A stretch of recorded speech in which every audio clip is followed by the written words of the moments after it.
तो पिछली क्लास हम जारी रखते हुए आज हम पढ़ेंगे ये तत्वों का इलेक्ट्रॉनिक विन्यास। आपको पता है, सभी को पता है, जो आवर्त सारणी है, आवर्त सारणी इनकी खोज किसने की थी? आवर्त सारणी खोज की थी हेनरी मोजले ने।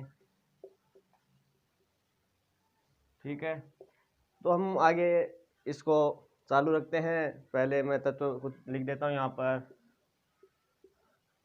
तत्वों का परमाणु क्रमांक के हिसाब से लिख रहा हूँ। ठीक है, एक नंबर पर आता है हाइड्रोजन, फिर helium, lithium, beryllium, boron, carbon, nitrogen, oxygen. इस प्रकार से आवर्त सारणी में तत्व होते हैं। तो आज मैं बता देता हूँ इनका हम इलेक्ट्रॉनिक विन्यास किस रूप से निकालेंगे। ठीक है, तो हाइड्रोजन पता है, आप सभी को पता है, हाइड्रोजन 1 नंबर पर आता है, हीलियम 2 नंबर पर, लिथियम 3 पर, बेरिलियम 4 पर, बोरॉन 5, कार्बन 6, नाइट्रोजन 7, ऑक्सीजन 8।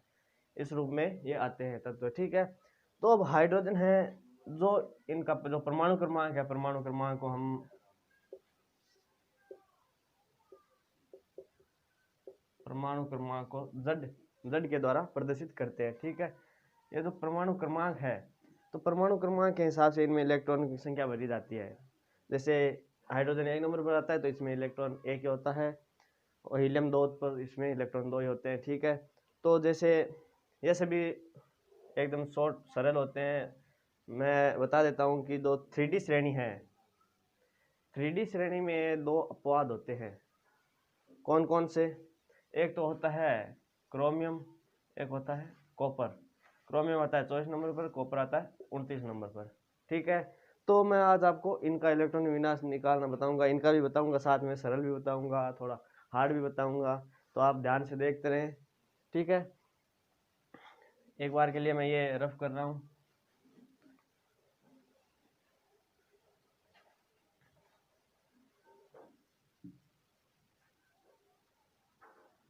अब आपने बताया कि क्रोमियम है, ये 24 नंबर पर आता है, तो इसका इलेक्ट्रॉनिक विन्यास हम किस रूप में निकालेंगे? सर्वप्रथम जो इलेक्ट्रॉन है वो 1s में जाएगा। ठीक है, 1s, 2, 2s2, 2p6, 3s2। ये देखते रहे, इस प्रकार से आ रहे हैं। जैसे 1s2 आ गया, 2s2 आएगा, 2p6, 3s2, 3p6, 4s2, 3d10, 4p6, 5s2, 3d4। इस हिसाब से क्रम है वो चलता रहेगा। ठीक है, तो मैं 3s2 आ गया, 3s2 के बाद आएगा 3p6, उसके बाद आएगा 4s2, 3d में कितने भरे जाते हैं? 10 इलेक्ट्रॉन भरे जाते हैं। लेकिन यहाँ पर 24 इलेक्ट्रॉन है। पहले हम इनके जो इलेक्ट्रॉन है वो काउंट कर लेते हैं। 2 2 4 4 6 10, 10 और 2 12, 12 6 18, 2 20। यानी कि कुल मिलाकर बात यह है कि 4s2 तक 20 इलेक्ट्रॉन हमारे कंप्लीट हो जाते हैं। ठीक है, उसके बाद 3d4 है, इसमें 24 इलेक्ट्रॉन, तो इसमें सिर्फ 4 इलेक्ट्रॉन आएंगे। 4 इलेक्ट्रॉन इसमें हम भर देते हैं, तो इसमें 4 इलेक्ट्रॉन भर जाते हैं। तो इसको हम इस प्रकार से न लिखकर, इसका क्रम भी होता है। यह तो हम इलेक्ट्रॉन भर रहे हैं वो क्रम है, लेकिन इलेक्ट्रॉनिक विन्यास का क्रम कुछ अलग होता है। वो इस प्रकार से होता है। जैसे 1s2 भर दिया, 2s2 भर दिया, 2p6 भर दिया, 3s2 भर दिया, 3p6 भर दिया। उसके बाद 3 के बाद जो गणितीय मान देखते हैं, गणितीय मान यहाँ पर 3 है, तो इसके बाद यहाँ पर 4 आ रहा है, इसमें 3 आ रहा है, तो इसको हम पहले लिख देंगे और 4s2 को बाद में लिख देते हैं। जैसे 3d4 लिख दिया, 4s2 लिख दिया। ये जो क्रम है इसे हम सामान्य भाषा में इलेक्ट्रॉनिक विन्यास कहते हैं।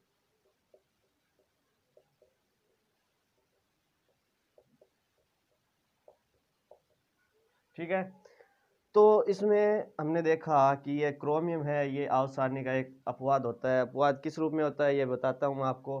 3d4 है, तो जैसे 3d आपको पता है, 3d जो कक्षक होता है उसमें 10 इलेक्ट्रॉन भरे जाते हैं।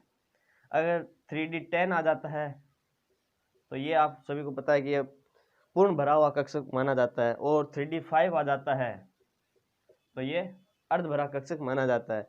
ठीक है, तो ये अपनी स्थायित्वता बनाने के लिए इससे एक इलेक्ट्रॉन ले लेता है यहाँ पर। तो इसमें यहाँ पर 3d5 आ जाएगा और 4s यहाँ पर 1 आ जाएगा। इस प्रकार से अपवाद होता है, क्योंकि अपने स्थायित्वता बनाता है। एवरी कांड इन ब्रह्मांड जस्ट फॉर स्टेबिलिटी डिमांड, ठीक है। तो इसके हिसाब से 3d5 आएगा, 4s 1 आएगा, तो ये इसका क्या होगा, इलेक्ट्रॉनिक विन्यास हो गया, ठीक है। और इसी प्रकार से क्रोमियम है, क्रोमियम आप सभी को पता है 29 नंबर पर आता है आओ सारणी में।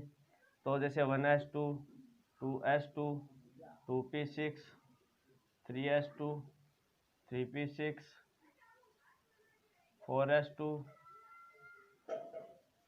3d9, 29 है, डी में 9 इलेक्ट्रॉन भरे जाएंगे, 3d9 है।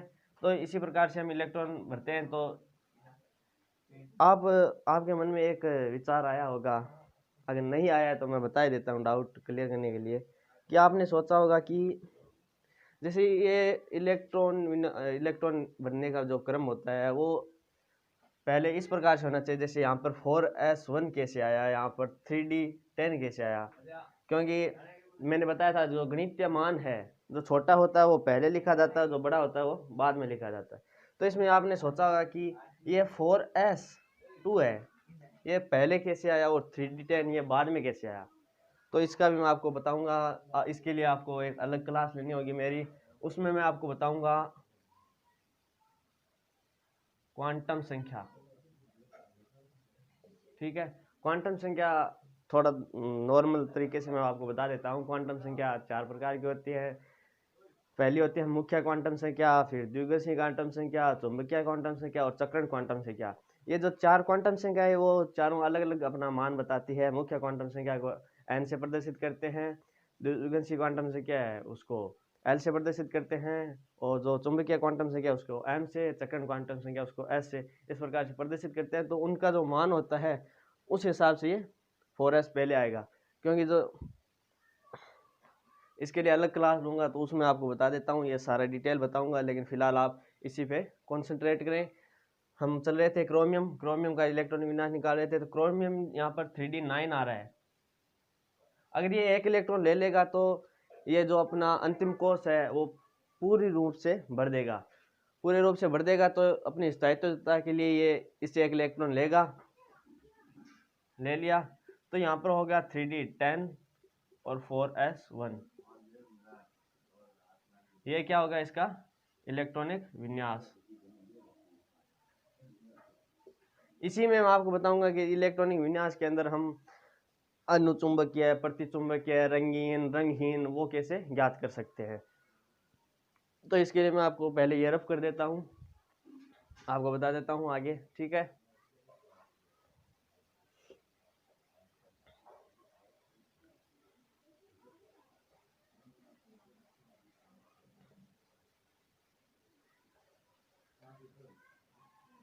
चलो मैं क्रोमियम के अंदर ही बता देता हूँ। जो क्रोमियम होता है, क्रोमियम आपको सभी को पता है 24 नंबर पे आता है। तो इसमें जो हमने अंतिम कोर्स है वो 3d5 किया था,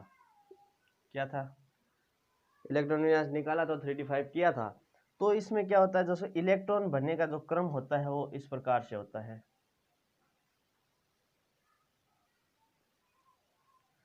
जैसे डी है, आप सभी को पता है एक कक्षक में सिर्फ 2 इलेक्ट्रॉन भरे जा सकते हैं, 2 से ज़्यादा इलेक्ट्रॉन नहीं भरे जा सकते।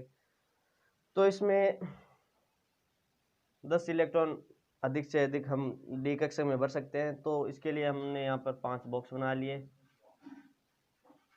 इसमें इलेक्ट्रॉन भरने का कुछ क्रम अलग होता है, ठीक है। पहले जैसे आप सभी को पता है इस प्रकार से आप इलेक्ट्रॉन भरते हैं, उसके बाद इस प्रकार से इलेक्ट्रॉन भरे जाते हैं, ठीक है। तो इस प्रकार से इलेक्ट्रॉन भरे जाते हैं। जैसे अगर आपने इलेक्ट्रॉन भर रहे हो और कुछ इस प्रकार से भर दिए, जैसे ऐसे ऐसे ऐसे, तो ये क्या हो जाता है, ये गलत हो जाता है। अगर आपने इस प्रकार से भी भर दिया कि पहले इसमें भर दिया, इसमें भर दिया और आगे इसमें वैसे, लेकिन ये क्या है, इस प्रकार से नहीं भरा जाता है। इलेक्ट्रॉन क्रम वाइज से भरे जाते हैं। आगे मैं आपको बता देता हूँ क्रम वाइज किस प्रकार से भरते हैं, तो आप नेक्स्ट क्लास भी मेरे ले सकते हैं।